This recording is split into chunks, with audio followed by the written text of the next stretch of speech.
So welcome to 2023.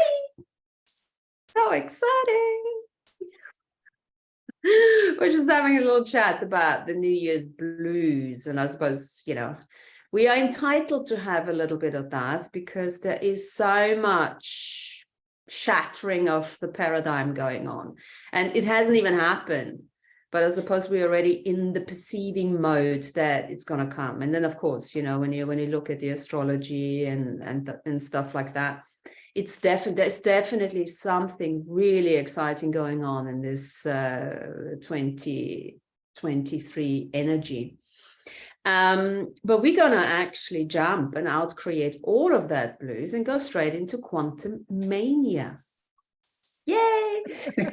and Tanya, she watched Avatar, the Avatar movie, and hey, you say it, Tanya. Why did you come up with that? What inspired it, and where we're going to take it?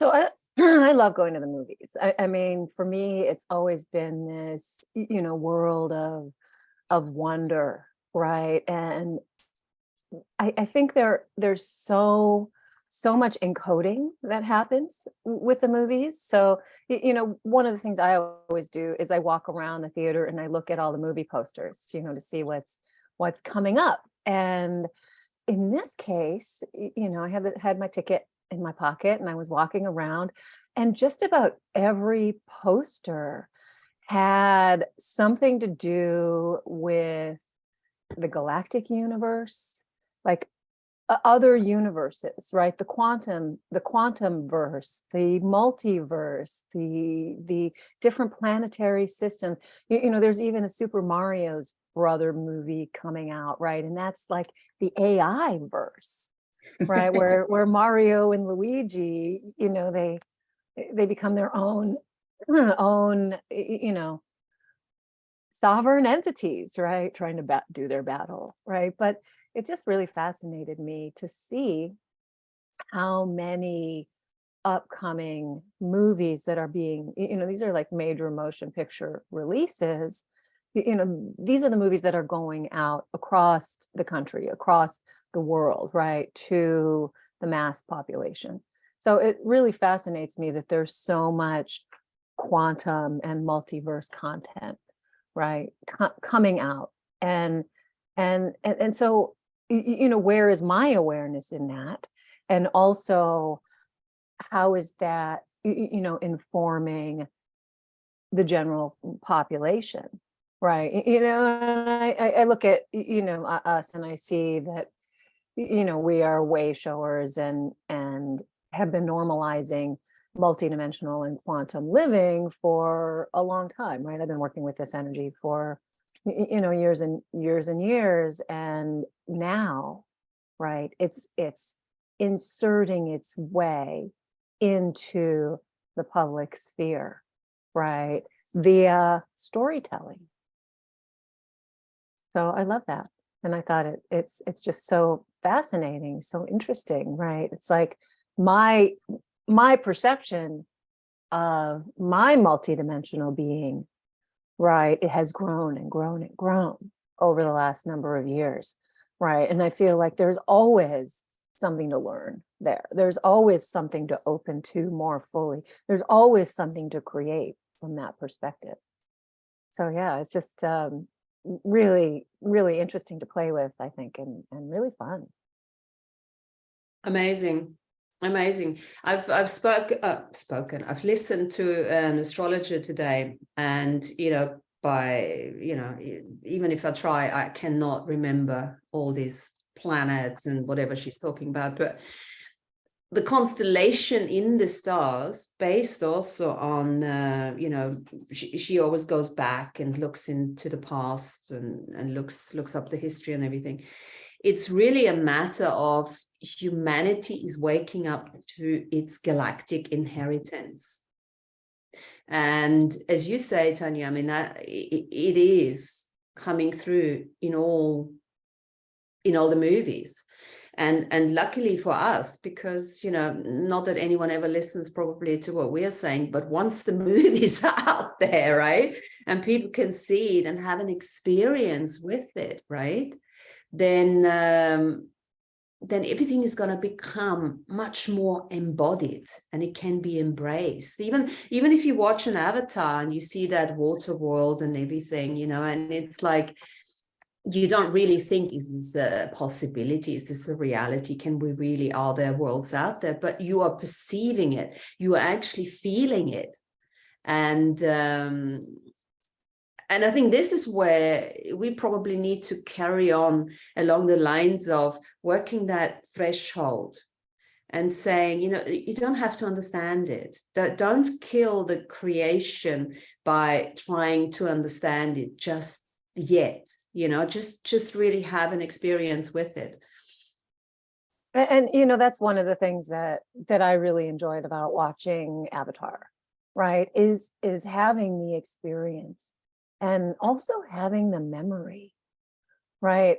I've always loved, you know, I love swimming underwater. It's one of my favorite things. And I have memories of, and I've had dreams, right, where I can breathe underwater, you know, so there's this connection, you know, that I have. So watching this Avatar and seeing this beautiful, you know, underwater magical world that takes us from, you know, where the first movie was, they were all, you know, in the trees and in the forest and connecting with the plant life there. And now they're connecting with the flora and the fauna of underwater, right? And it's just totally, you know, beautiful, open world, you know, the sea. It's so magical, and there's so little we know about it, you know, and just the memories, allowing, you know, as you're like watching that space underwater, right? Allowing the memory to come to the surface, right? Of when were you an underwater being? Because all of us have been incarnated, you know, in different spaces and places and timelines, and you know, and where's the memory there? So I really enjoyed, you know, remembering that being underwater, right, and swimming underwater and breathing underwater and being in that oneness and that flow. And of course, what comes to mind is, yes, you know, when have we been under the water? But we are still beings full of water, right? We made out of 90% or whatever, you know, you want to call it, percent water, right? And the significance of all of that is actually quite, you know, the communication through water, the imprintability of water, and the basic resource of, you know, creating new life. And of course, when we talk about, you know, those the galactic inheritance coming back, I mean, my mind immediately jumps to, okay, Earth, galactic seed planet, right? Seventh dimensional seed planet, which was initially the whole idea of Earth, right? The purpose of Earth. And now the fifth time round, fifth world of peace, we are supposedly getting there. So what we can do, since we've played this multidimensional game for some time, we can really, it's almost like, okay, so this is the part where we are now starting to focus on the seventh dimensional seed planet and our galactic heritage, you know, and what can we do with that? What does it mean? And where do we take part in that? Right. Excuse me. And we can go inwards. Like with all these movies, like there's so many universes. Universe this, multiverse that. And like Tanya was saying, all these inner universes that are in these shows too. And I love that feeling when you're walking around the theater, looking at the posters, and you look at them all and you're like, these are all good. Like, I want to see that, and I want to see that, and I want to see that. You get so excited, you're not even sure what to do, but it doesn't matter, because no matter what you do, you can't go wrong, because they're all so good. Yeah, you can't go wrong, because I'm super excited with all of that, because there no longer is a rightness or wrongness. Yeah, throw that shit out. And just like, you know, through the COVID, we were all in the same boat, and we are still in the same boat. You know what I mean? There is nobody that is being left out now. And Not everybody. Oh no, you talk about micro worlds, and I just watched the Strange World Pixar film just a couple nights ago, and that's literally about going inside. Well, yeah, going inside another world, inside a world. And it was really good. I really enjoyed it. It had its own points that were just kind of annoying, but overall it was just so good, and seeing the parallels to the inner universe was gorgeous. Yeah. It's that imagination that is really, really, really one of the main, I think, one of our main values that we're going to have to work with in the absence of anything solidified at this stage. We have to work with the cessation of the old, the letting go of the pain, of the sorrow, you know, and even the pleasure and the pain and the gain, you know, all of that needs to go, so that we can really step into that imagination of a new reality. And then you were talking just a little bit about the Blue New Year. I'm having the flip side of that, Martina. I'm having this Red New Year with all this crazy new energy coming in. Oh, right. Yeah. Just like a huge influx. And I just like, whoa, how do I use this? Well, we have seen you use that already, because you're bringing up all sorts of great creations, you know, particularly like the last sort of, I don't know what that was, invocation or word salad, that kind of thing, and it was so beautiful.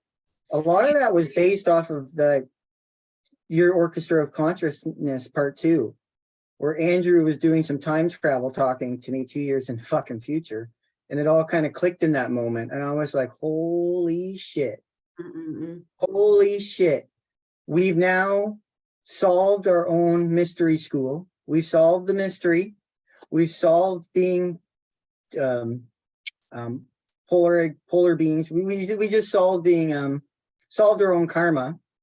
And now the bright lights of the Ascended Masters can actually come here now. Because if they couldn't come before, because their very presence would have taken away our experience. Because we couldn't have had this hard polarity experience. We couldn't have had these rough experiences with them actually here, because they would have higher the frequency so much that they wouldn't even exist. But now, since we've lightened up from the inside out in our like internal realms, now they can come, because they're not going to outshine our experience. So that was kind of like, come on, you can come back now. Here we are, come play.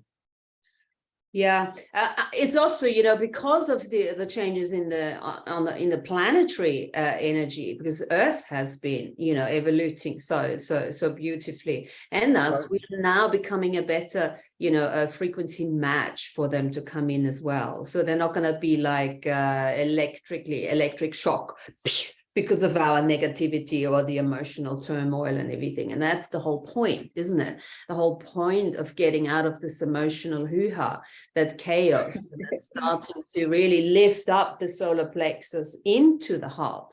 And you know, it's them coming here to us, yes, but also it's us more consciously now going out there and meeting them out in the space, wherever that is. And again, there was something, you know, we need to start using our chakras for that purpose. So the entire idea, first of all, as far as I'm concerned, you know, the chakras for me, I only talk about 3 now, about, you know, having them folded up, you know, taking the crown, putting the root into the crown, putting the sacrum into the throat, and putting the solar plexus into the heart. And then work from that basis. But also, you know, I'd like to at some stage look a bit more into what are we going to use those chakras for on our multidimensional travels, or how are we going to use them? because I read that, you know, the Mm. solar plexus chakra in particular is the one that is going to be used for us to adapt to the various frequencies of the planets wherever we're going. So we're going to work with our, you know, solar plexus with that in particular. And I'd be, of course, quite interested with regards to the mechanics. What exactly? What's that going to look like? How can you do that? I think the chakras are serving as like a reference for grounding, so we can use them as communication in our 3D world. Well, we're still expanding way far out, so we can use them in their ideas and what they represent to still have a communication with our neighbors or our families when they're over, but not just be speaking gibberish or ideas that aren't presentable whatsoever, shape or form. Yeah. Yes. I ask a question here to Yes. Sean, if I can. Yes, So Sean, I find it interesting that you're saying that we've solved our own karma here, which is fascinating in itself, and that and because of this, the bright lights of the ascended masters can now come here. What is your feeling at the moment from writing that invocation, revocation, where the chocolate souffle is concerned? That was the Where chocolate do you souffle. see- It's done. Do you feel like it's been taken out of the oven, or is Out of the oven, it's the oven cooling door is down now. open? It's cooling down. No, Okay. it's taken out of the oven. It's Mhm. placed on the table. Everyone can smell it. Some little kid, when no one was looking, actually tasted it. But we can't all do that yet because Yeah, we're bound to it's get too caught. hot. But it's definitely out and it's ready Mm, because we've interesting. upped our lights. Because we're all ascended masters in this room. We all know this. mhm. And now we can call parts of ourselves. Ascending masters. I'd Ascending. like Yeah, to ascending. almost ascending rather than- Ascending, ascended, simultaneously existing to relive the experience in new experience form. And That- so now we've had our experiences and we've learned our lessons from them, hopefully.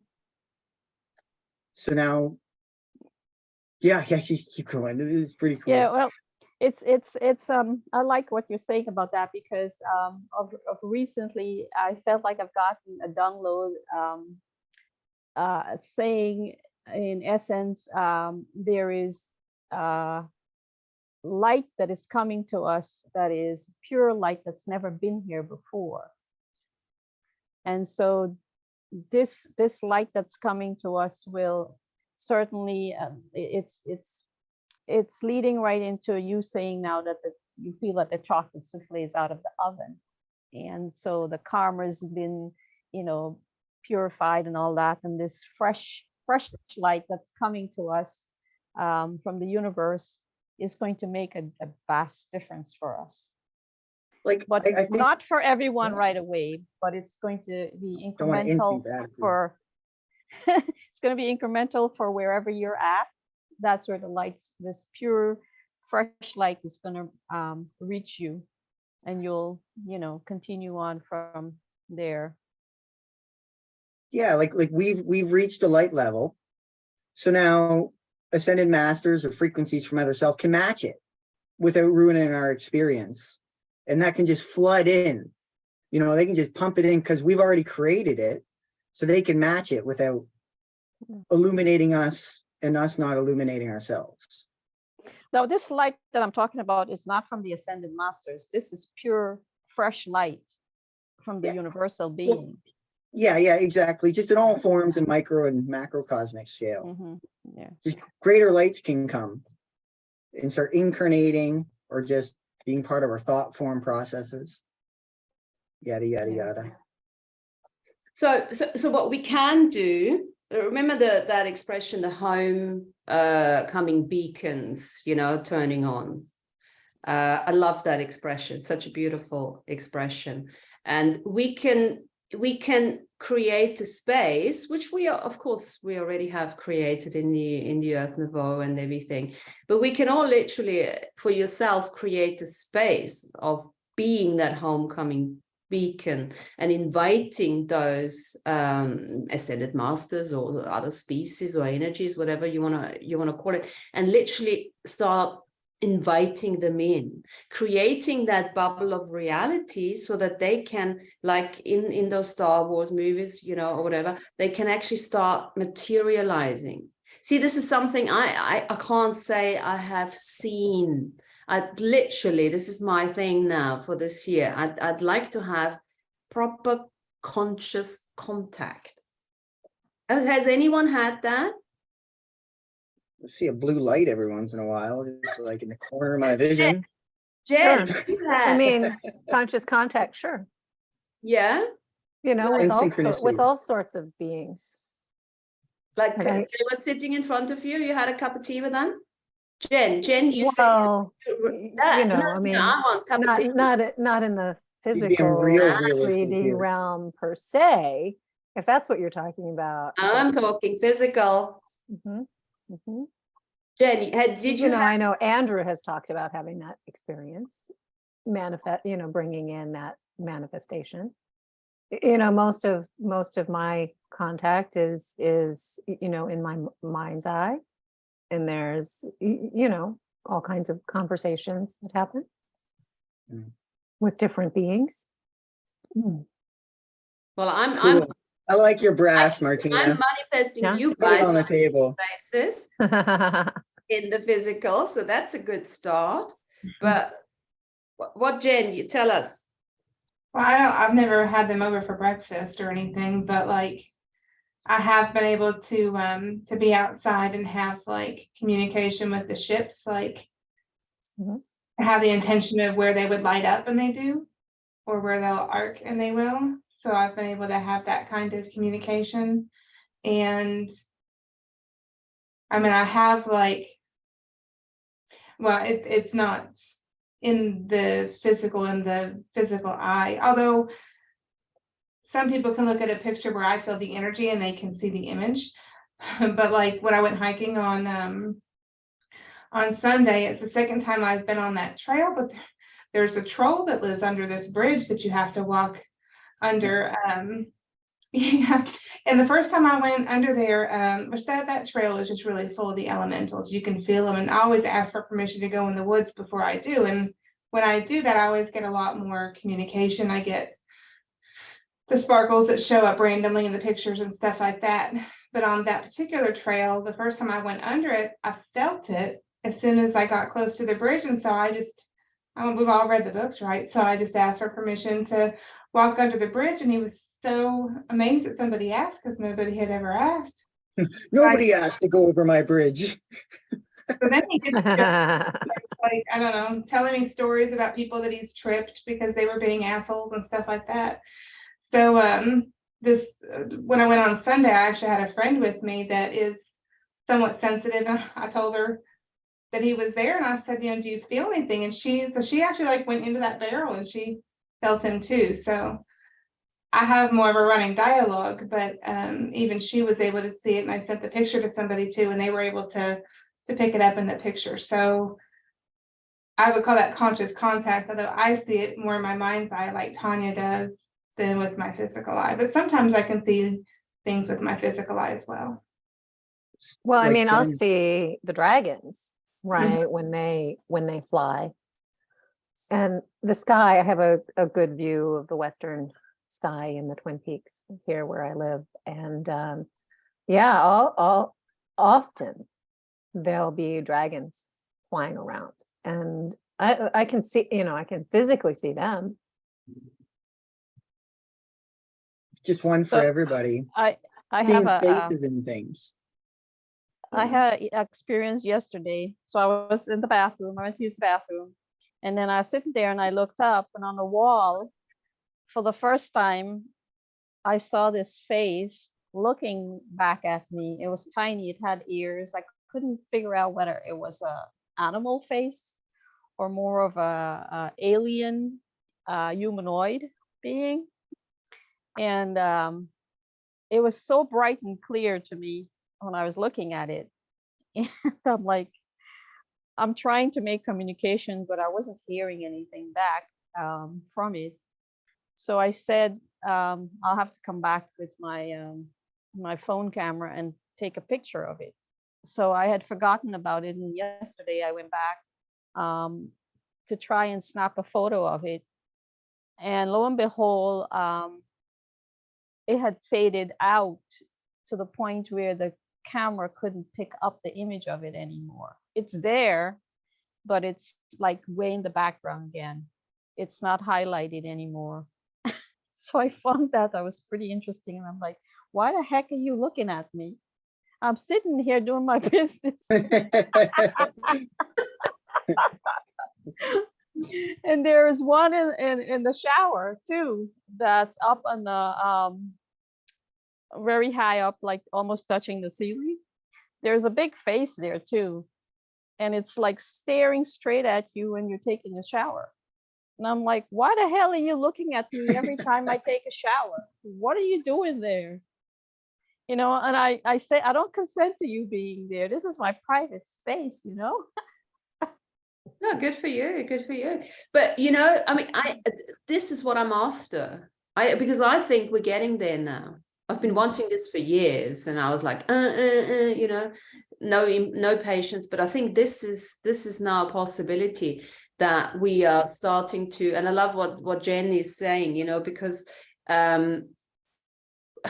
it's like through the observation, we are bringing them in, because everything is energy, everything is here, but we have to become, from the sacred neutral observers, we have to become those creative observers and really start creating those connections for them, you know, so that they can be seen, because it is time.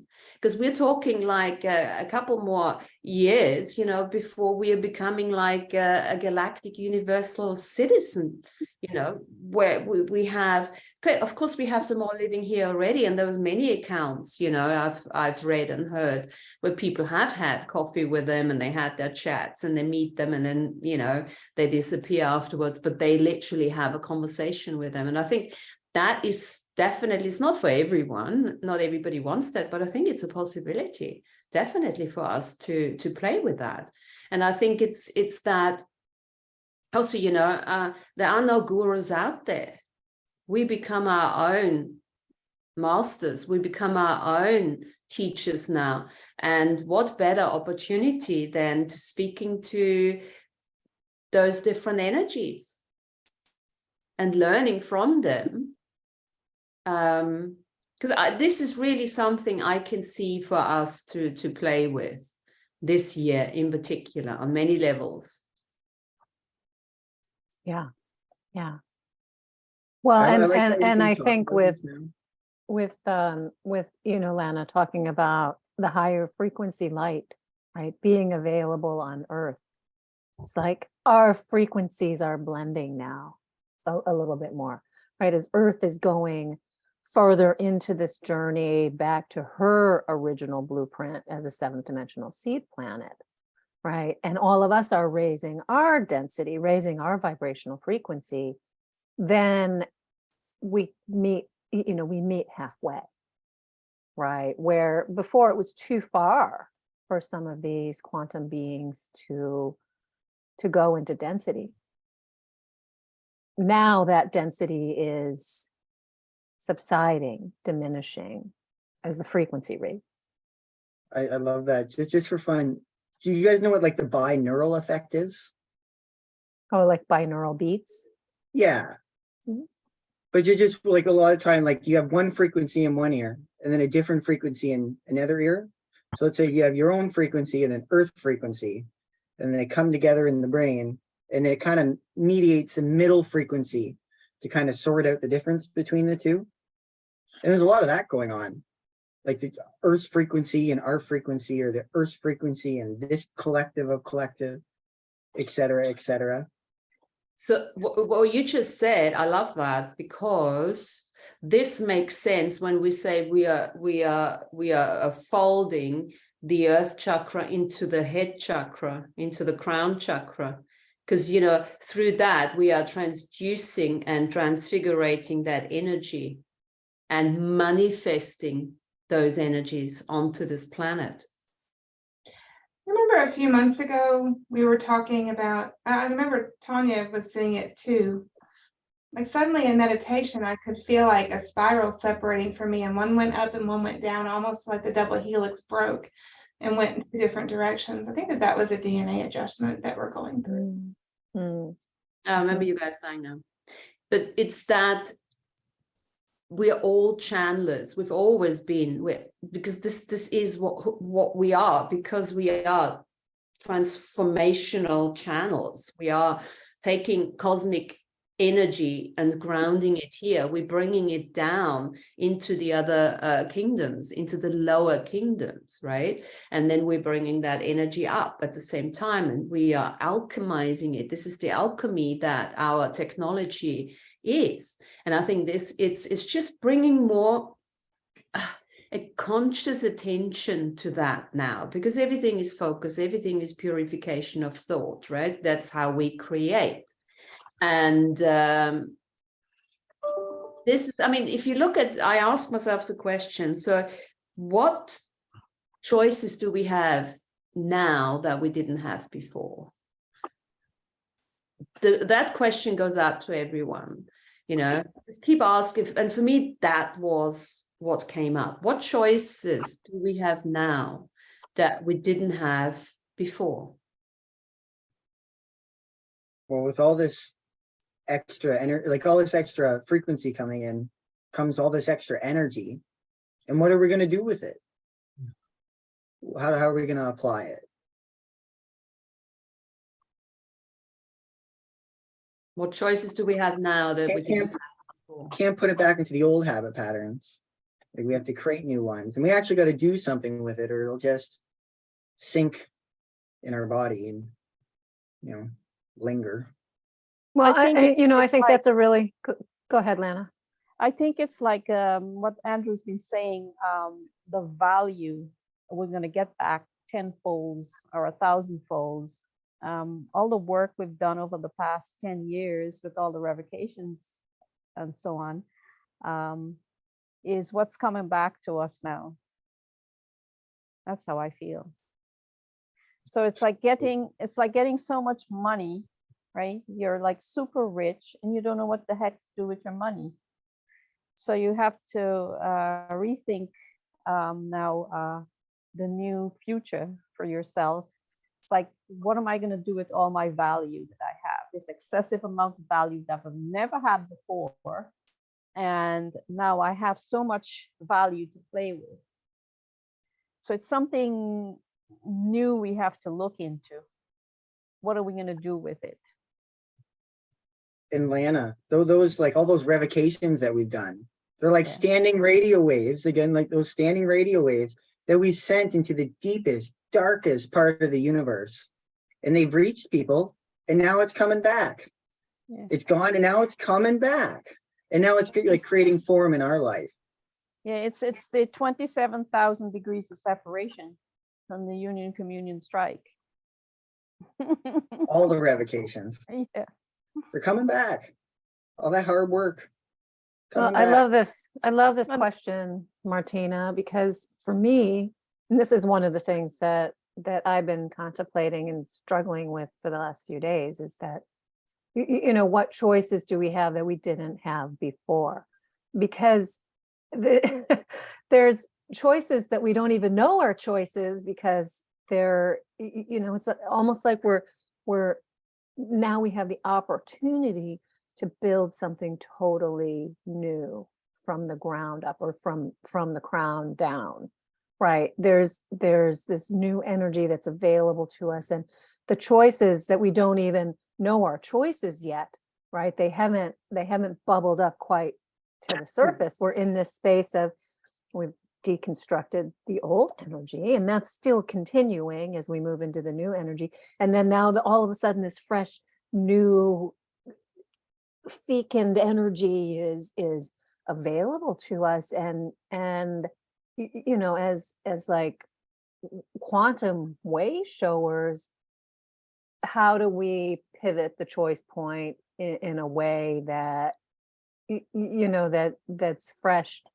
and new You know, you've said many times that nothing's new under the sun, but there's something coming that Mm. you know, maybe was new, you know, not new, you know, 5 million years ago, but is now re-emerging in a way that all of our experience can't quantify it But technically, yet. there's nothing new under the sun because everything already exists within the source itself.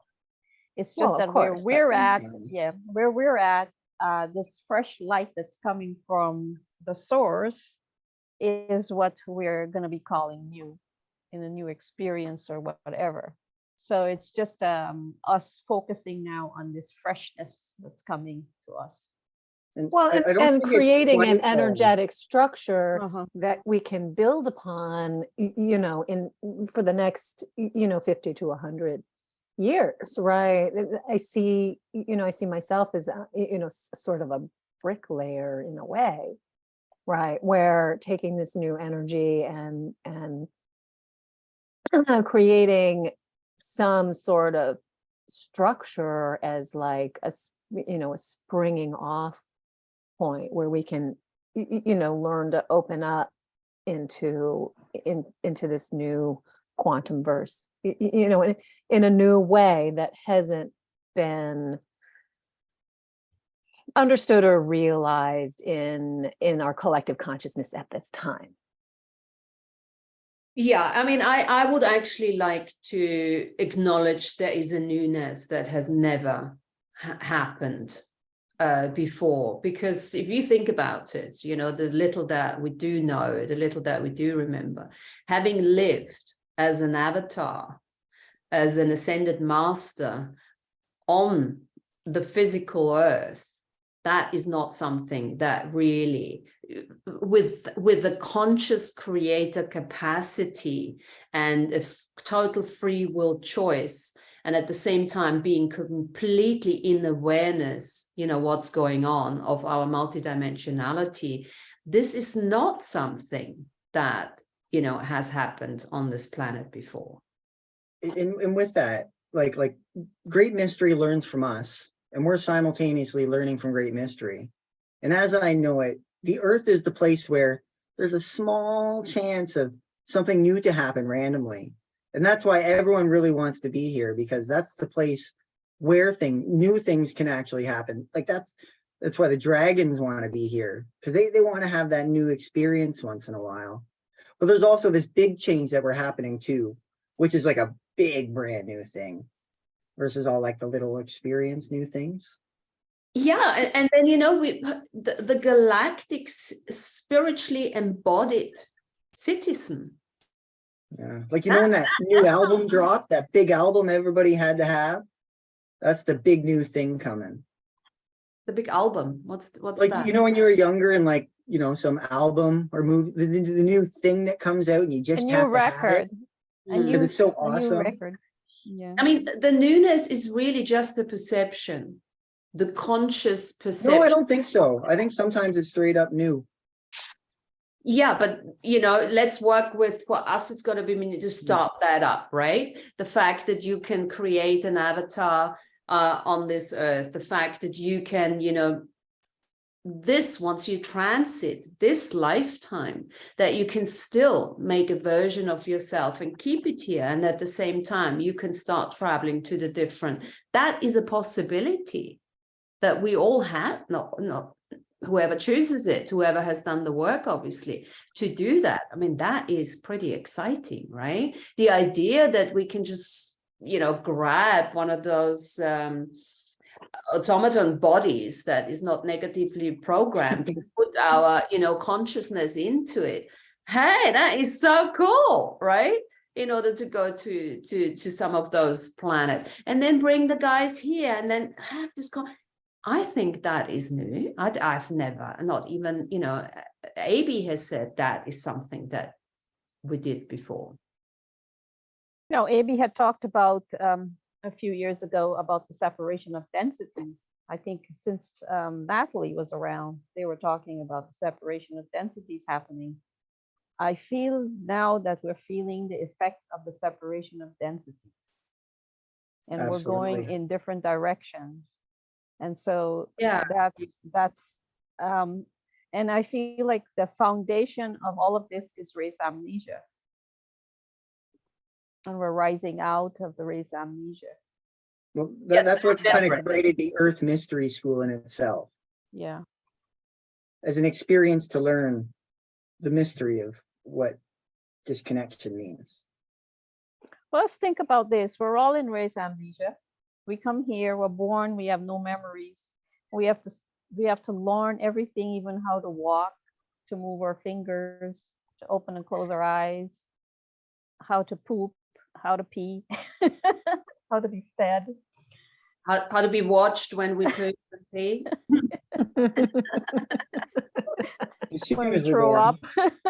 The gift of change. Gift of change. What is the gift of change? That's our foundation right there, and we're working out of that foundation. There you go. You know. The gift of change. Yes. Go Yes. buy a treat with it, Martina. So Get I the think- milk and then spend the rest on whatever you want. yeah, my grandmother would have done that. Come get yourself something, you know. It's like with a little shilling or something. Couldn't get shit with that, but anyway. I Buy a lot of candy with a shilling. Candy was 3 candy for a penny, or they call it 1 cent. the Austrian shilling. But you know, I think the self-mastery that we have been talking about, the sovereignty and all of that, once we start embracing that and we start emanating that, and yes, there's always an ongoing little polishing and the dusting, and more stuff will come through. But I like you said early on, we've done a lot of karmic fulfillment, we've done a lot of karmic disentanglement, and just as a bigger picture is, yes, there is the idea, and I think that is something which probably has never happened. We're getting to letting go of the karma as a law, No, that Like karmic law is no longer required. Of course, this is jumping ahead slightly, but that is something to look at. That is something to just really embrace. And then, of course, how do we create those dharmic warriors now? How is it different to create dharma to fulfilling karma?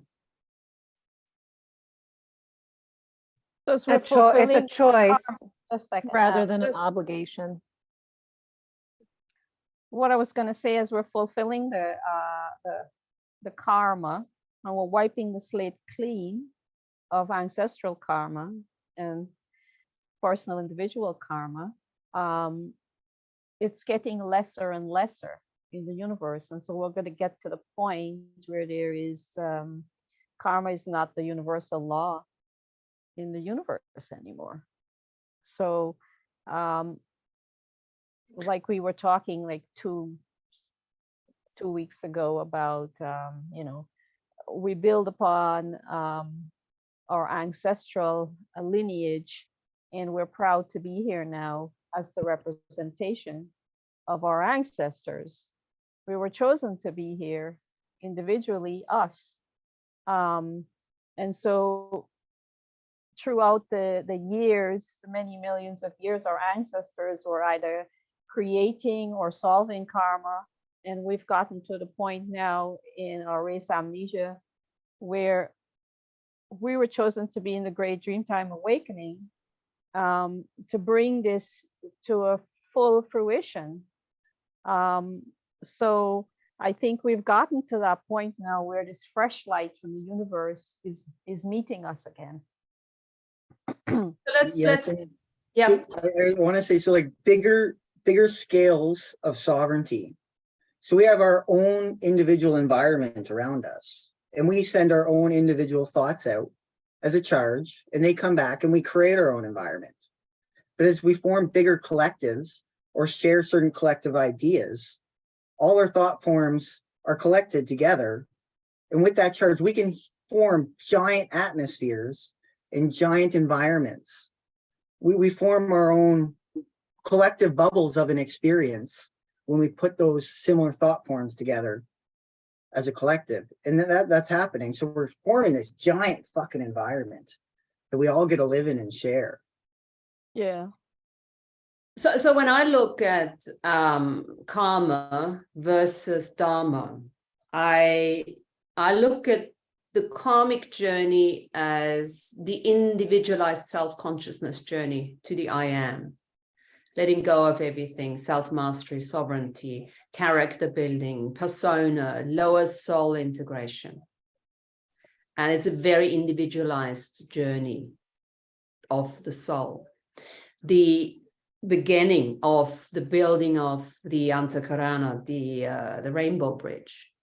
Now, the next level for me going into Dharma would be then looking at, okay, the higher level of the soul integration that is no longer focused on the individual journey, but it becomes the group soul consciousness. And this is what we've been preparing for the last couple of shows. We talked about that. We're moving out of this personality me into the kingdom of we. What can we create together? So Dharma for me is always a much more inclusive group soul consciousness.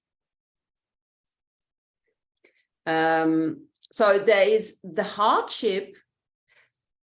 We're leaving the hardship kind of thing. So there is a different way we have to create. Yes, choice, like Tanya says, choice is, the tool, but even the choices are changing. Like Sean says, the choices are becoming bigger, but not less. We're not less able to choose because it's too big for us, but it's more inclusive. It's more multidimensional. Can that dharmic journey, can we up our frequency enough to find that collective consciousness out there and bring it back into us? So then we can connect stronger with that collective consciousness and then become a part of its society versus the old society. What I feel, Sean, is that we're not going to bring it to us. We're going to reach it. Because we're going to move up. Well, yep, sure. But I got a message to give you guys here as you were talking, Martina.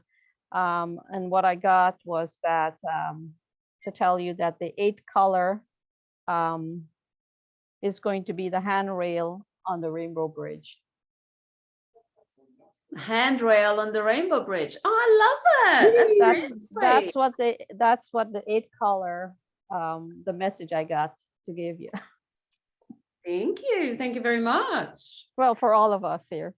Yeah. So the handrail from the lower soul integration into the higher intellectual mind kind of thing. I love that. Oh, that's very nice.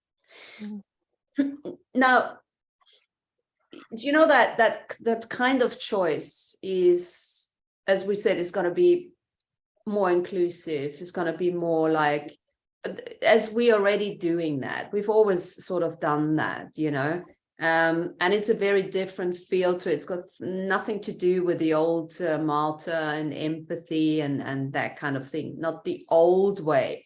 But of course, as we are, there was something else I was going to say, because we're not going anywhere. We're not going anywhere. We are not having to go anywhere because everything is we're time traveling continuously through the layers of consciousness. Even if we say, we're walking the bridge, of course, we're not walking the bridge, but it's just the level, we're expanding our levels of perception, which just includes more possibilities, which just includes more. And I think this is why it's going to be really, really important to the new tools of manifestation, actualization, creation is a different level of receiving. We have to really start receiving information differently, which means no boxes, knowing that consciousness is not a place we're going to. It has no location. It is just a purified focus if and when we are working with it. And also being able to shift our levels of perception and consciousness continuously, depending on where we are, who we're talking to, and that. Oh yeah, like when we read and write our revocations, we're generally in some of our highest frequency states. And then it goes out and comes back for us to receive. And it's like interesting, by the time it comes back, can we live in that state of awareness? Because you know how hard it is to get to that state, just to write the revocation and think about it and put it to words. But can we actually be it now to receive it? Be to receive it, absolutely. And at the same time,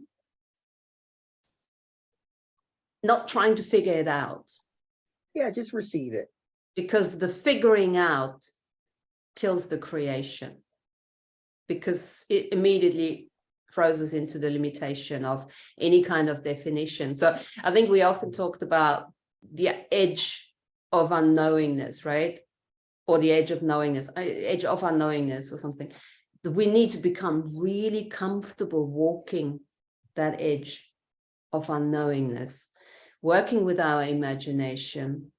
And sometimes, yeah, just for me, just for fun, not to tell anyone, you know. Speak to this group soul consciousness that is your tribe, that is talking and understanding the same language. There's something I wanted to bring up from before. Okay. With the binaural beats. Anyone here get tinnitus? Mm-hmm. Sometimes. And do you ever hear like the low pitch, like the low pitch or high pitch? Or can you tell the difference? It's you know, for me it will happen differently. You know, that's like sometimes high pitch up here and sometimes high pitch here and sometimes high pitch here, right? Sometimes low pitch here, sometimes it's on this side, right? It just depends, right? It's not continual. Yeah. But it just comes in and goes and then goes away. Because sometimes like, because those different mixes of frequencies, but sometimes you can get like a low, really low beat in one ear and a really high frequency ringing in the other ear. So what you're taking in physicality is a very low density thought form and a very high frequency thought form, bringing it together. And so you can see the physical, blending it together into a processing format to find resolution or just to find manifestation between those two ideas. So it's kind of neat because I know we all get tinnitus in this room. So it's cool to see all that melding together. So that's a conscious choice again. You know, these are the new tools. These are the new things we got to look for, you know. I think also the other thing is not getting distracted with what's going to go down in the next couple of months. You know, we have to remind each other on this calls to not reach out unless it's super required, you know. And I think what's coming up for me is I'm not a huge meditator, to be honest, but I have on my what's right about that walk, I have really, one of the things was, yes, just meditate, just transcendental meditation. Yeah, I've always avoided that. Just sit for 20 minutes on your own and just see what's coming through, because certainly in my world, I'm, you know, there's too much. I'm not allowing myself to have enough really, really quiet time. And that really, really quiet time is part of the new creation time, to allow these contacts to manifest and to work with us. Well, and you know, that's something that in our own daily practice, we need to roll into our timeline, right? It's like, okay, I've got to block out 20 minutes or a half an hour to just sit quietly. Got to block out 20 minutes or a half an hour to write, right? Block out 20 minutes to do the dishes, to do the dishes, right? To cook your food. You know, it's just part of the regular everyday journey that we experience as humans, right? And the more aware we become of that deeper connection, and the more we invite it, the more it comes. Yeah, exactly. Becoming the invitation for a mutual co-creation, and then creating that environment for the energies to come through. Makes me feel better because like I hardly ever sit still. I'm always doing something. In the last few weeks, like I'll sit down in my sunroom and like 3 hours will pass and I've done nothing besides look out the back door. And that's really unusual for me. It's very unusual for me, but like I couldn't tell you exactly Love it. in words what comes through, but just like time just is gone. Just soak up some of that grandma energy. Just sitting out the window and, you know, square, you know, what's going on with everything because you're just so relaxed. You can observe it all. Listen to my I'm chime. gonna come over for baked goods. You know, when Well, I think in those moments too, you know, we're connecting with those multidimensional parts of ourselves as well, right? Where there's almost like a blending and alignment as we open our multidimensional blueprint more and more and gain the awareness of what's going on with my fifth dimensional self, sixth dimensional self, you know, ninth dimensional self, right? And be able to slip into those shoes, right? For a moment to understand what that being is experiencing in their own timeline. yeah, Sitting quietly can give us that window. Oh yeah. Oh yeah, that's okay. That's just because there's so many ideas I want to tie together. But I've been smoking weed a little bit lately, which I like, you know, haven't really did very much. And it's been really helpful to just feel like a state of completion. And then as soon as I feel that completion, all these more higher up thoughts come in. Because it's like, okay, now as soon as I let go, all the new awesomer ideas come in that kind of like put all my old hard work together. And finding that state and to put this together, okay, there's 3 concepts to this freaking idea. So in the other part, so I've been learning a lot about glymphatics. So we have lymphatics, and we also have glymphatics.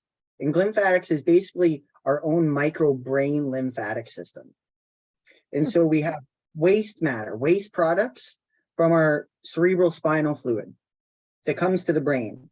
So there's waste products because our brain uses 20% of our glucose, our sugars in our body. And whenever you have metabolic processes, you create waste. So there's waste that gets created from our thought processes in our brain, and there's waste that circulates in our cerebral spinal fluid. And that waste gets deposited into the interstitium fluid of the brain. And if it accumulates and doesn't come out, it can accumulate in the interstitium fluid, or it can accumulate into the cerebral spinal fluid flow. So you have more waste circulating in the flow. And it's interesting, people who have problems with this flow in this fluid are people with like Parkinson's and people with MS, like situations like that, and Alzheimer's. And it's all what they give the weed for. So when that's who they give the weed for. And it's also, I've also learned through this associative process that there's 3 things that activate that cerebral spinal fluid flow.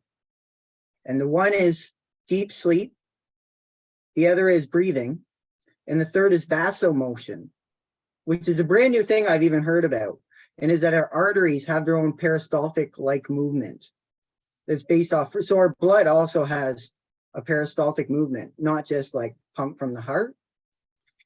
And the interesting thing is something that, so to tie it all together with what Jem was saying, staring at the window, is that the other thing that encourages this lymphatic flow is delta brain waves between the 1 and 4 hertz range.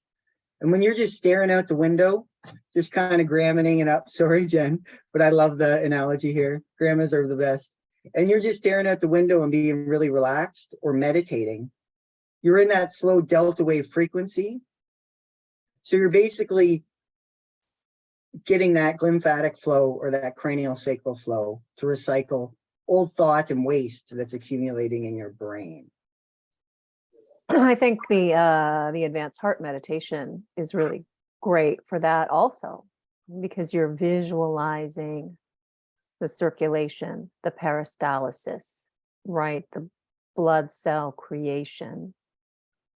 And Yeah. if we really get into that meditative state, we get those delta brain waves, and those delta brain waves mixed with our breathing and those other two things I said, because this is still like, you know, this new stuff, but then the whole cranial sacral fluid or cerebral spinal fluid, they both have the goddamn same CSF acronym, but I think they're the same. They start to circulate with those wave patterns and those idea patterns. So you are actually sort of working towards illuminal thinking here, because illuminal thinking is part of what we are going into more and more now, where we are not containing the information, where we have access to such a variety, we have access to the entire information flow out there, but because of us wanting to hold on to all the information all the time, blocking up all those systems that Sean just lovely explained now. And yes, that's working it on the physical to clear out all those systems. And of course we can do that, you know, at the same time through a conscious process of letting go the information, letting go. Nailed it, Martina. Because it's just, are we holding on to something and not letting go of it? Or are we karmically doing the same thing over and over again? And these are the waste products. These are the things we're already done with, but for some reason we want to hold on to them again. And this part specifically in the level of the brain.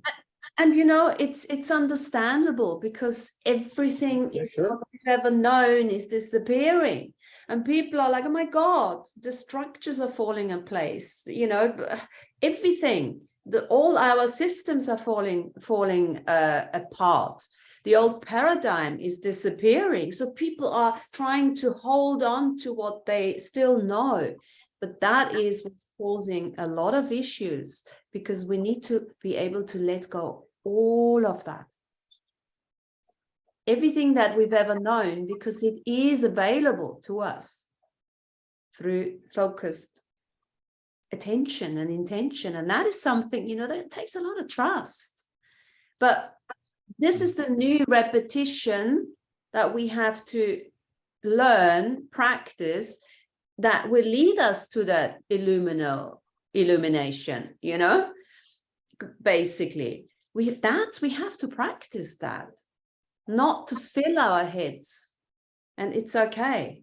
It's okay to just stare. It's okay to not do anything. You're right. It's the best. It's so good for us. Yeah, and then then it allows to like pump stuff out without pumping more shit in. Try to get more outflow than inflow. Yeah.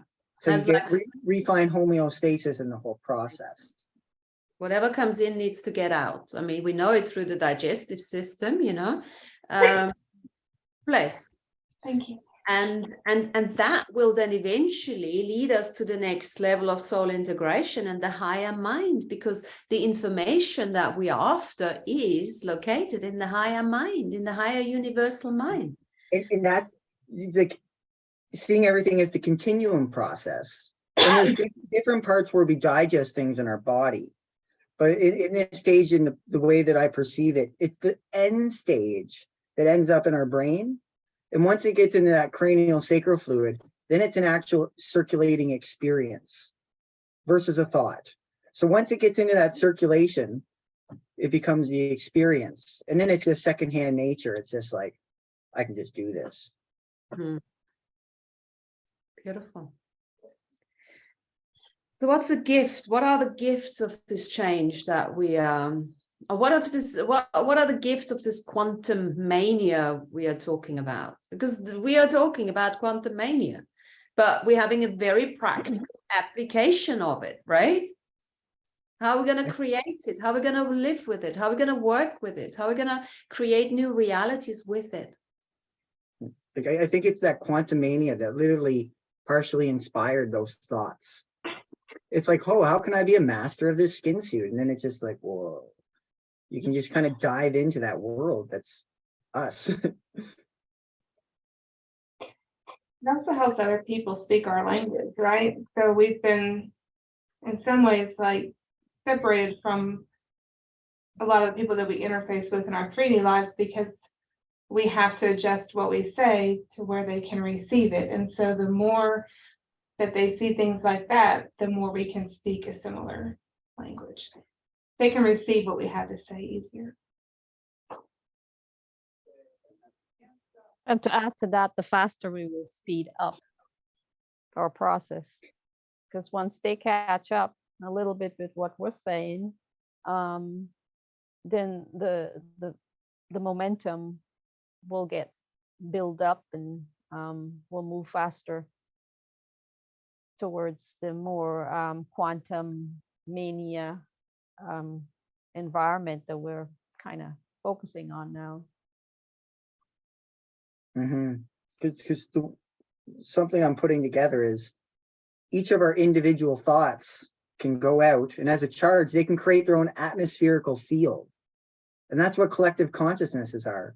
And as these movies come out in the quantum field, and Joe and Fred and mom and dad and Sister Susie, starts experiencing these thought forms, they get added to the collective, which start generating the external environment that we perceive the world in, or can perceive the world in, depending on which collective of waveforms that we want to tune into.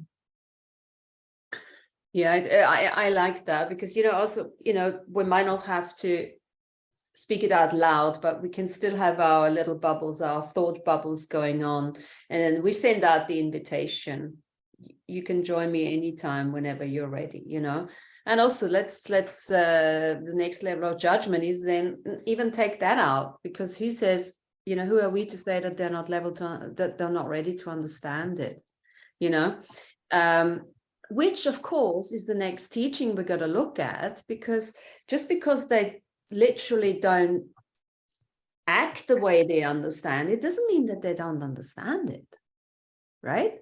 There's another thing we need to look at. I mean, the old way of perception is different. So many times, you speak to a cat or something, and they don't understand it, but they still understand it, So it's almost like, just throw out all this bias and prejudice and just say whatever the fuck you want. And if they can't, well, hey, good, right? And you got all these other people around, like they're the teachers to us, because, we got all this influx coming in our brain constantly from all this thought forms, ideas that we're creating. And then you just see natural masters that can just, they fit so well inside their environment, even though, they might not be able to form certain cognitive thoughts or ideas, but they have that natural flow that we can learn from. They just we can learn from that, because that's just being able to take it easy and slow the mind, and not like the meditation style, but just like your average person that's like, fuck man, it just feels good to be normal and be around this. the soul understands, and that's one of the reasons in the Union of Communion Consciousness strike, Andrew talks about we're not dealing with the regular guy who's creating all the domination control. We're moving beyond them and go and speak directly to their soul, because it's the soul we are going to have remedy and resolve with, because the soul is more in line with Great Spirit. So what you're saying, Martina, is that they understand. Yes, the soul understands everything, and it's more easier to deal with the soul than with the common expression that you're seeing in front of you. And that's like the mystery school of Earth. And we have to thank domination and control, because without domination and control here, we wouldn't have been able to have any of these experiences. But we can also say, you know, thank you. Like, we're done with that. Like Lana was saying, like, speak directly to their soul now, because we have that, we just have that high frequency to be able to reach that far to that soul without being disconnected from it anymore. Yeah, the soul is what you bring into the spiritual court of equity to have remedy and resolve with. So okay, and of course it is the soul imprint that is being remedied and resolved through the vehicle of experience. Okay, so you know, so let's not think the soul knows it all. No, not necessarily. Okay, because the soul works through us. It just uses the body as its instrument. And because of depending on how many, you know, lifetimes we've had and where we've been and how much or how little work we've done, is the soul is struggling. And I think explicitly the soul almost wants to do what it doesn't know how to do. Like, it always wants to do those new things that it's never done before. That's exciting. And of course, this is just part of that, because the soul has its own travel on the cosmic planes that the soul is working with. And this is why it's quite interesting to start looking at the higher intellect, the higher mind, you know, the going beyond the I am, going into the I am that I am, where we are starting to now bring in those different levels of the soul. So now I got to make a new term, because again, like, we have the Po and the Hun, we have this, you know, soul at the time of death, and then there's the Hun. It's like the soul that's the compilation of this whole lifetime. And obviously there's the next level. It's like the compilation of all our individual scattered lifetimes. That's not Great Mystery yet. It's still separated from Great Mystery. Still consciousness, yeah, still consciousness. I need a name for that one now. Well, just call it lower soul integration and higher soul integration. Well, yeah, but it's kind of like there's so many things in between that very low and the very high. Well, call it, you know, the way I look at it, it's the I am. It's the lower soul integration. I am, the I am presence that we've been working on. And the next level would be I am that. And I am that I am. So you can look at it from that perspective. The I am that I am has let go of the individualized self-consciousness journey. I wouldn't say let go is the wrong word, has transfigurated it, has outgrown it, has outcreated it, that kind of thing. But And become one with it.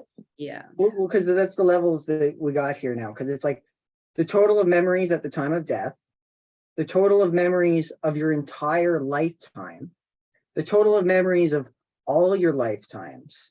So it's like each one of these being its own collective consciousness that we can actively tune into to get the different perspectives on what's going on. So yeah, this is the collection. Well, the one I'm thinking of is the collection of all the lifetimes. You could look at the soul's journey as consciousness. That is the intelligence within the space-time continuum. Yeah, but there is, like, in this scheme, like, there's consciousness in each level and scale of it. Yes, there's consciousness in each level, absolutely.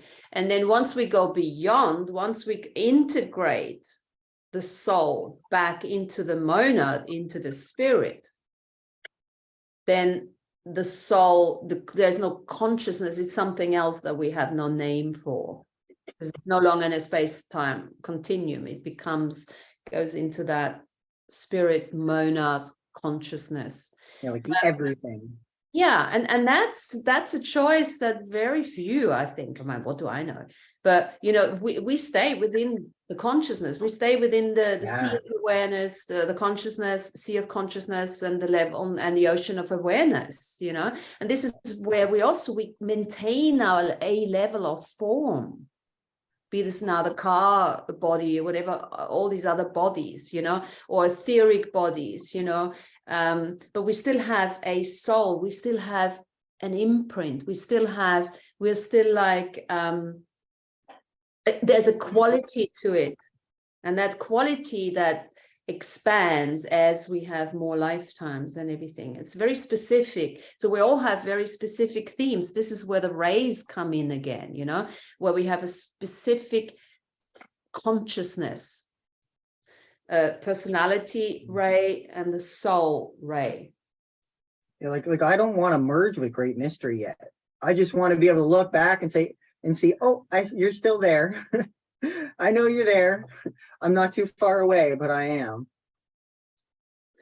Yeah, I mean, it would be fun to like, I think we had this conversation once where we could say, okay, well, let's become a planet, right? Let's become a planet. No, grab a star and grab a sun and, you know, invite some consciousness in and, you know, theme it and that, but that is a possibility. Wow, yeah. Remember Aby saying he used to be a planet?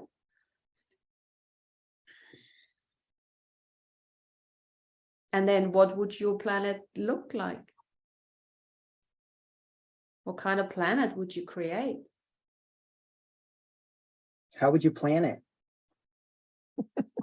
Who would you invite?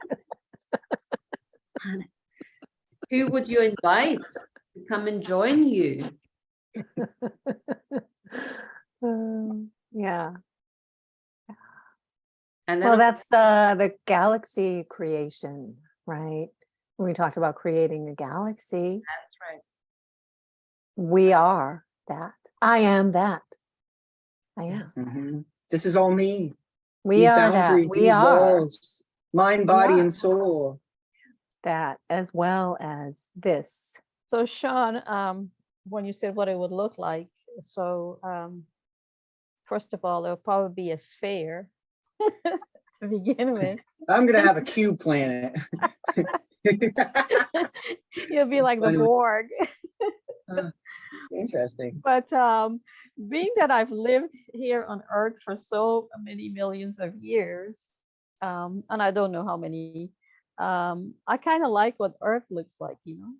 So I've grown attached to myself. I would think that I would engage the Earth's mind to lend me some trees, Guidance. you know, things from Earth and graft it onto my planet, and make it look, you know, similar to Earth, because that's the experience I've been having for so long. It's imprinted in my consciousness, the looks of the planet, you know. So perhaps that's what my planet would look like.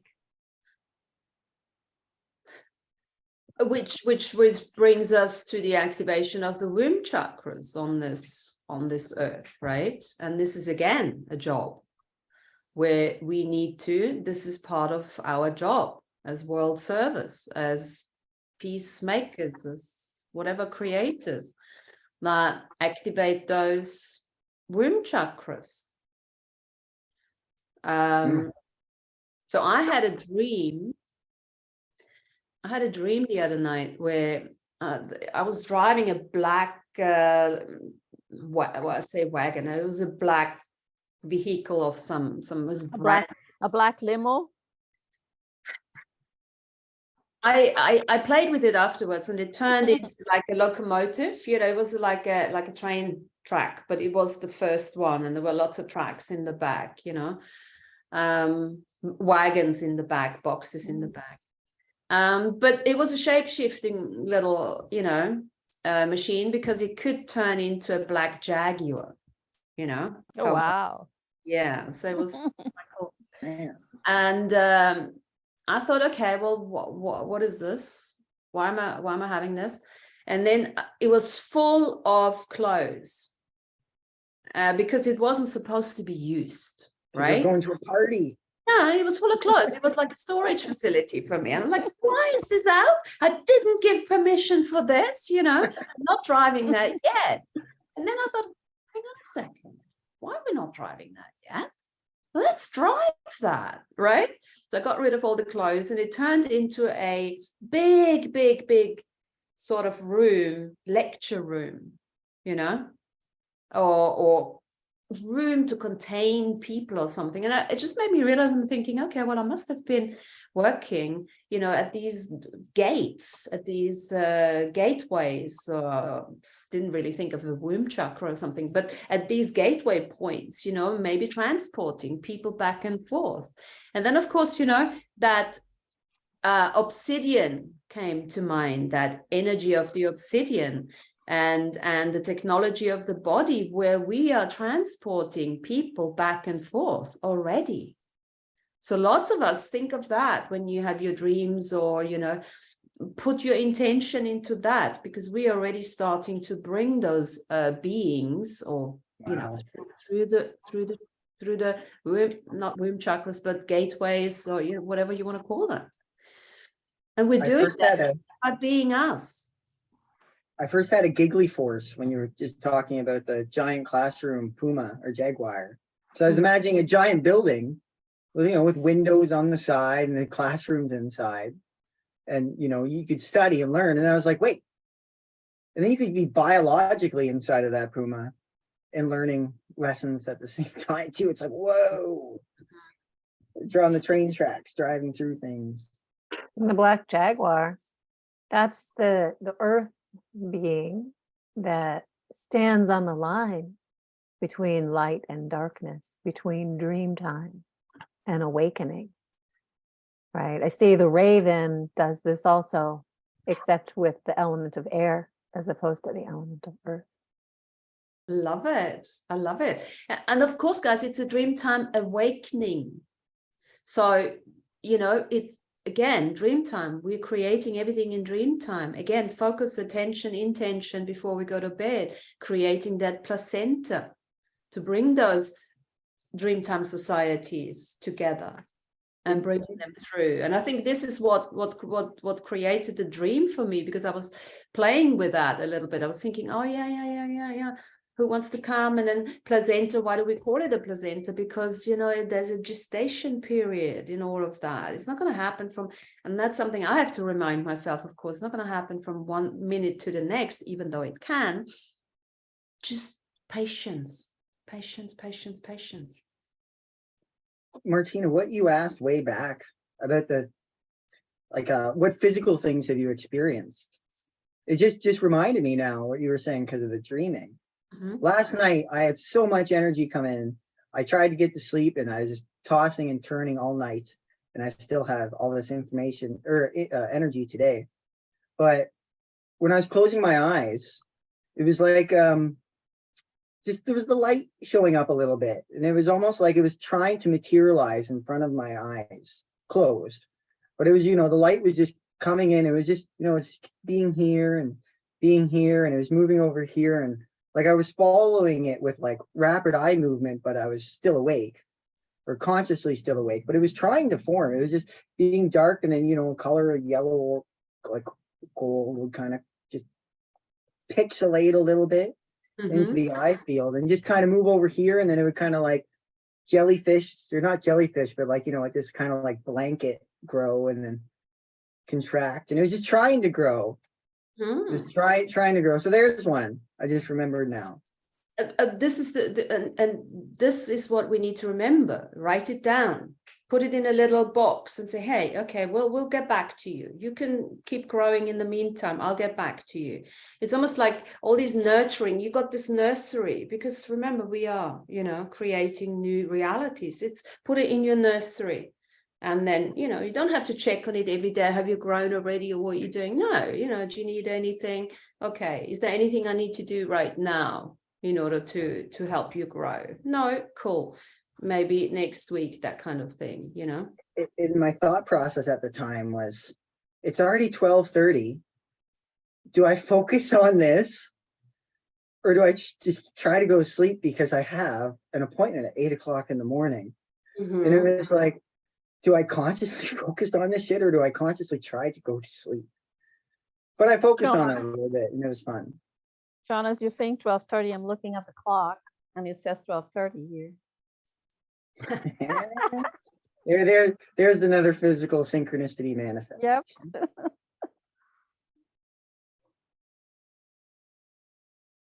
I just bought a new house Oh, yes. in November, and in my split, like, I didn't get to keep most of the tools and stuff, so I've been keeping like a mental inventory of tools that I have to rebuy. And one thing that's always really good to have is like the T-bar that you use to turn off your water service at your house, just in case you have a leak, especially with the cold temperatures we've had. So like the last month, I've had in the back of my mind to stop at Home Depot to get another T-bar. And I keep forgetting it because I have other things that I'd rather do besides go shopping, anything besides go shopping. But I got home after that hike on Sunday, and I washed my car because like we'd had salt on the roads and stuff like that. And when I was moving my car into the garage, my water meter was open and a T-bar was in my water meter.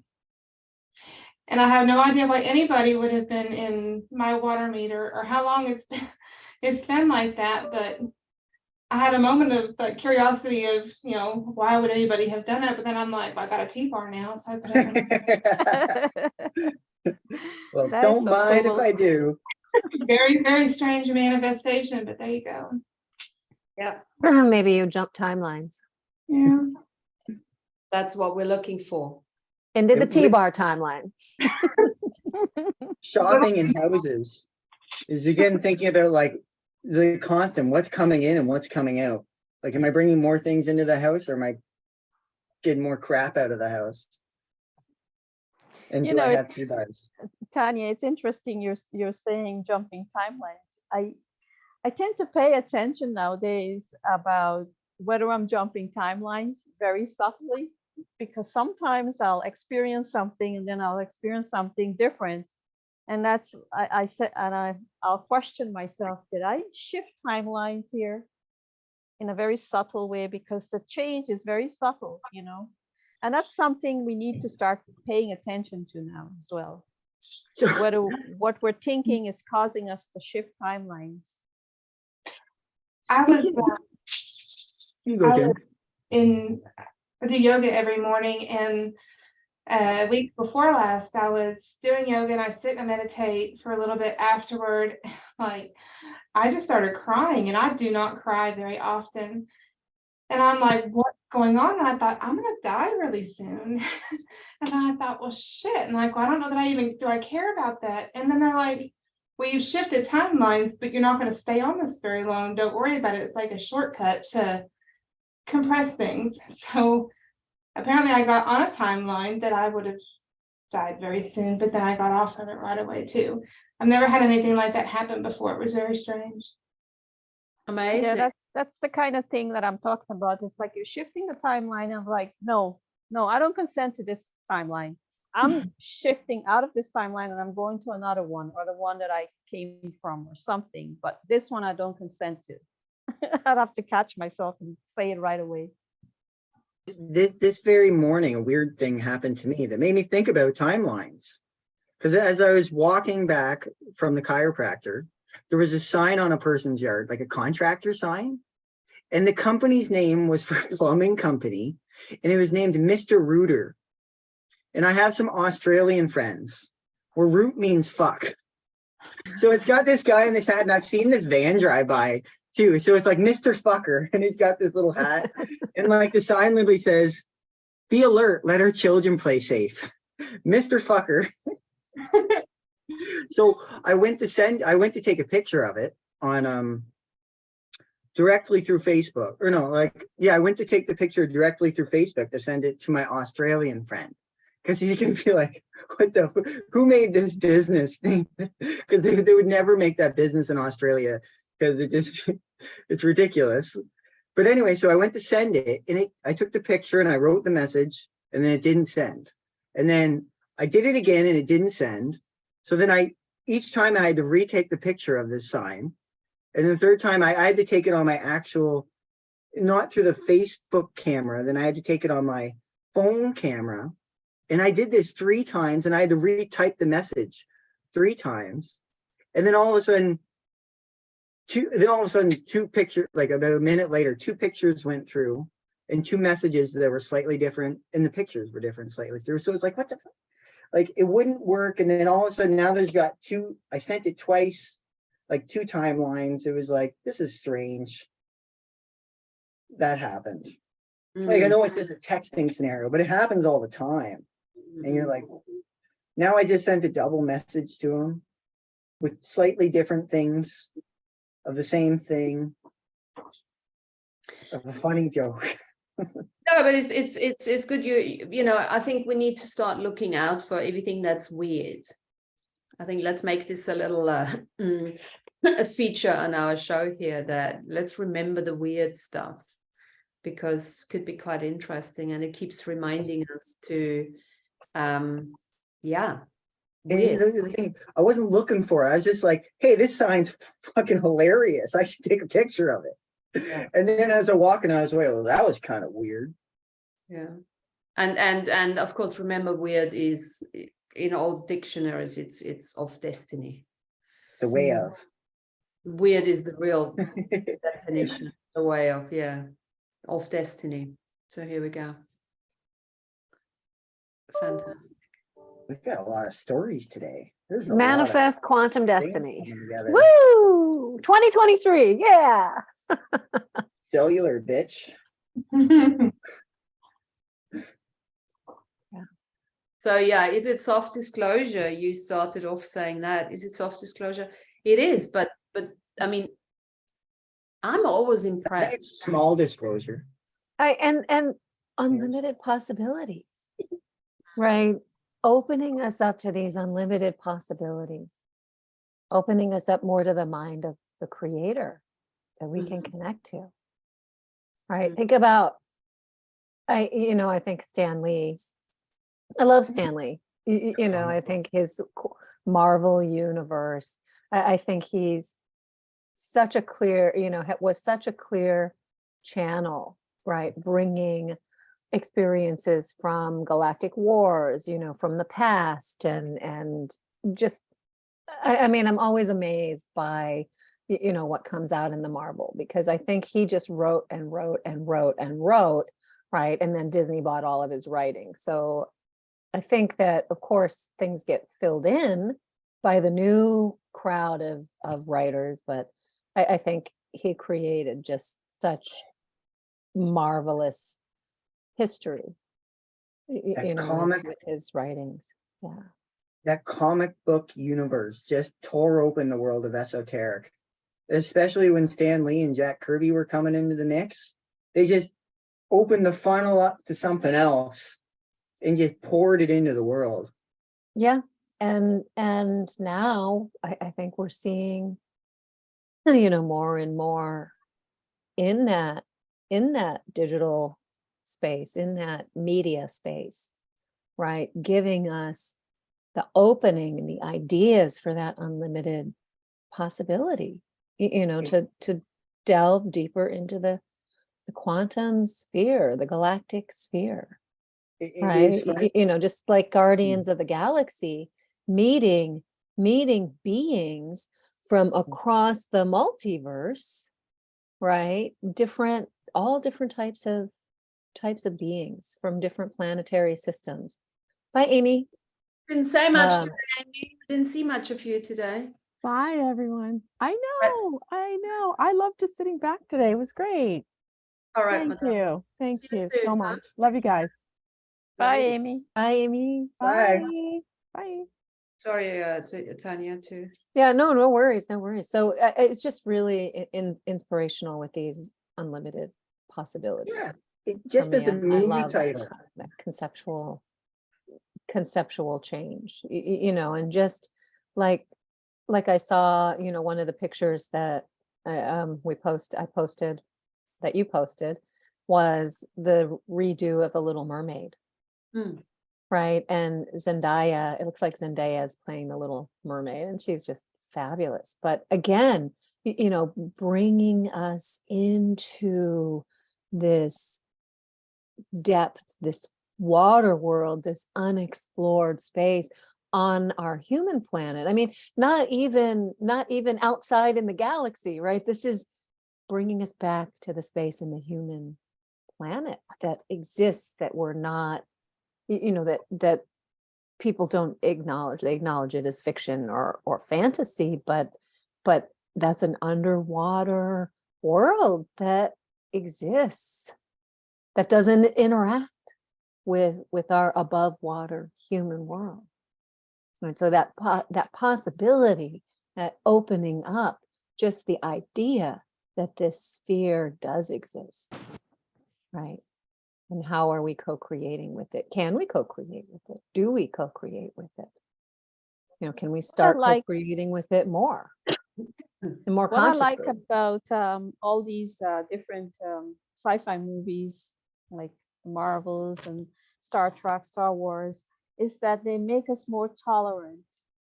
And we get accustomed to seeing images of different beings, whether they are fake or not in the movies, you know. Yeah. We become more tolerant to beings that we will eventually meet in our future. And we will E.T. Hi, Hello, friend. Don't forget to phone home. He is home. Yeah, he's home. He's home. He's home. He's where he belongs. I just finished the 3rd season on HBO of the series His Dark Materials, which is one of my favorite book series. If you've not read the books, if you like the series, read the books, because they are just wow. But I loved how they did the series. I thought it was really, you know, really entertaining and really expansive, expanding. And one of the things that I loved about the 3rd season is that they walk through the land of the dead. Yeah, And this right.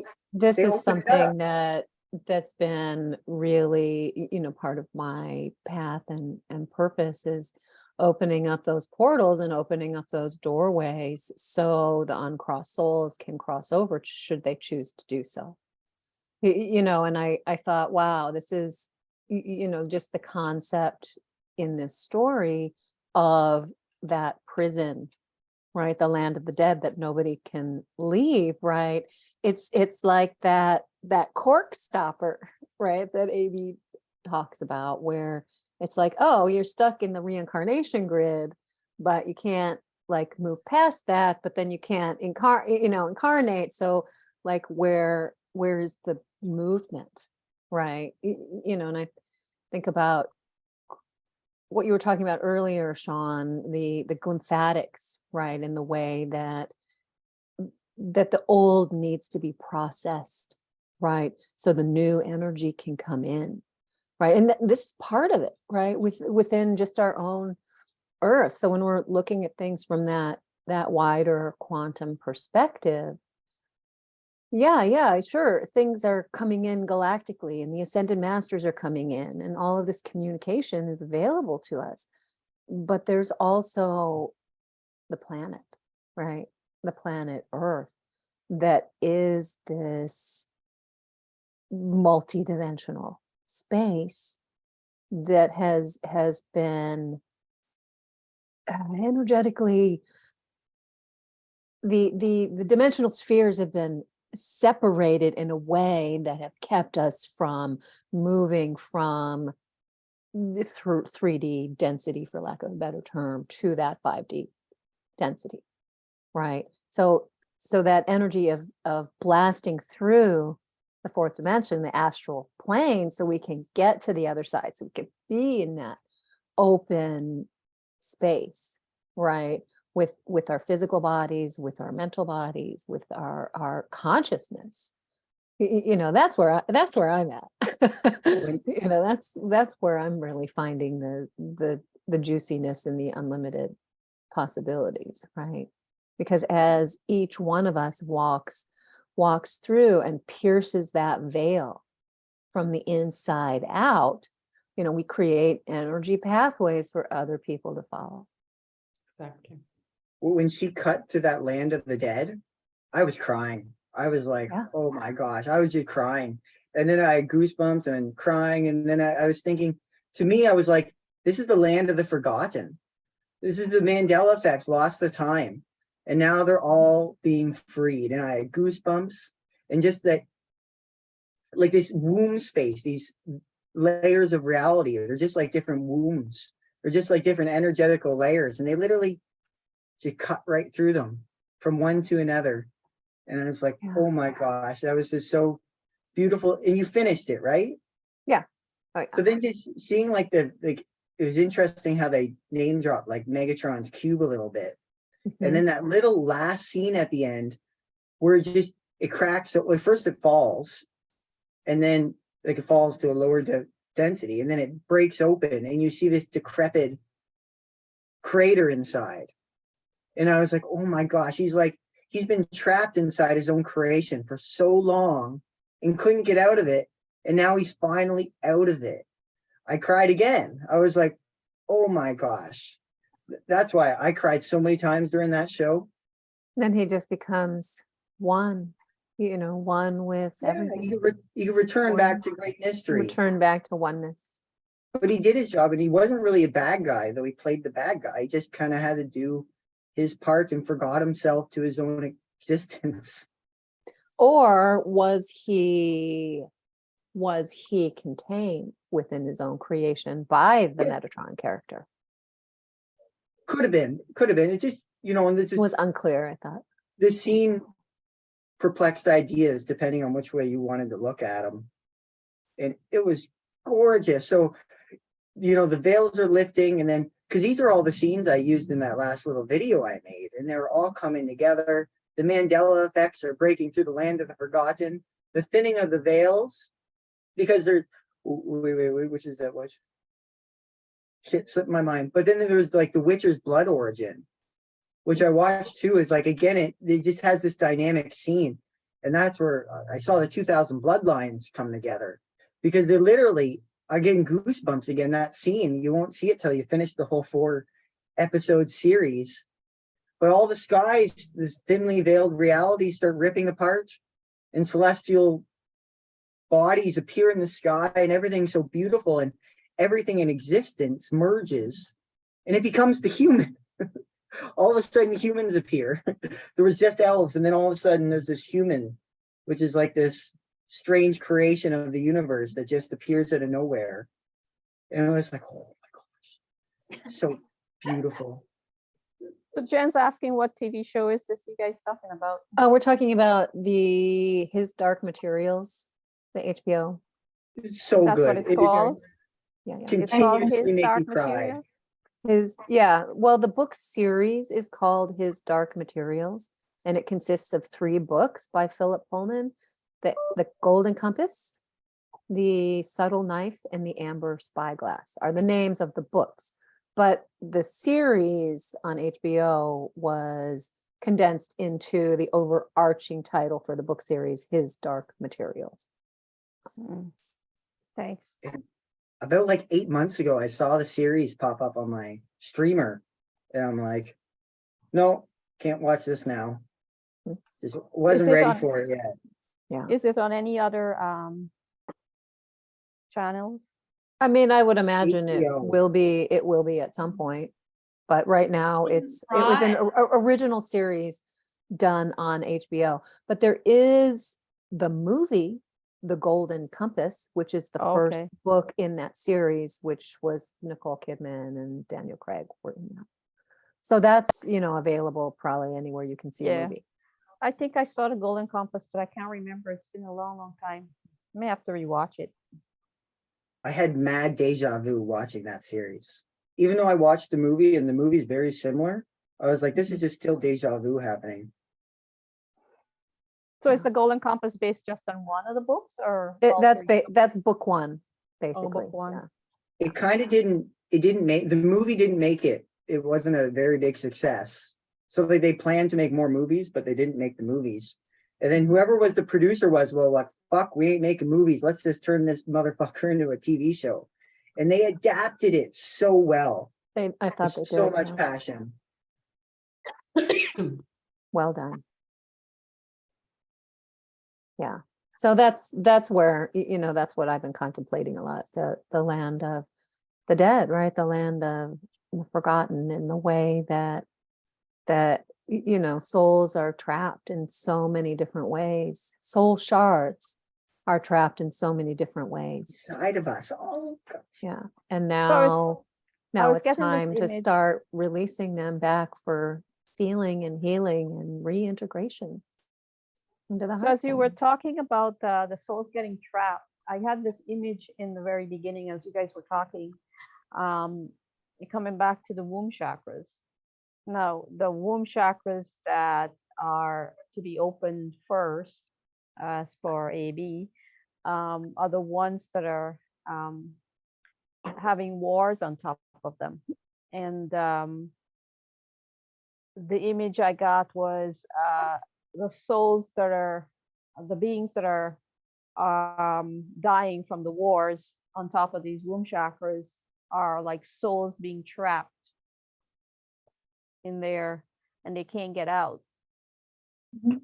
And that's creating the cork on the bottle. And that's what I Yeah. got from that. Part of the like the Mystery School series, there was just like part of the creators, like they created the World War I and the World War II, and like killed off all these people, great minds who would have been dragged into the war system, and instead they could be instantly reincarnated back as beautiful, gorgeous creators disconnected of the war system. So maybe some of that's happening, Lana. Probably. I mean, I think there's many people, working on this, and just think about like the energy healing work that gets done. I mean, how many times am I like looking at a client and seeing, past lifetimes that are coming in for integration and healing, the soul shard that's coming back to the heart center, that's gently guided and gently explored. It's like, can you heal it? So I don't heal it. The person No, has it's to heal it's it. the but- medium, but you're still like yeah. the facilitator. The facilitator of the reintegration. Yeah. Yeah, and Can also you they might- reintegrate it? they might come This to doesn't you sell. with a frozen shoulder or something, and you're actually releasing some of those forgotten shards, isn't it? You know, Mhm. I have no Mhm. idea. Has nothing to do with a frozen shoulder. Exactly.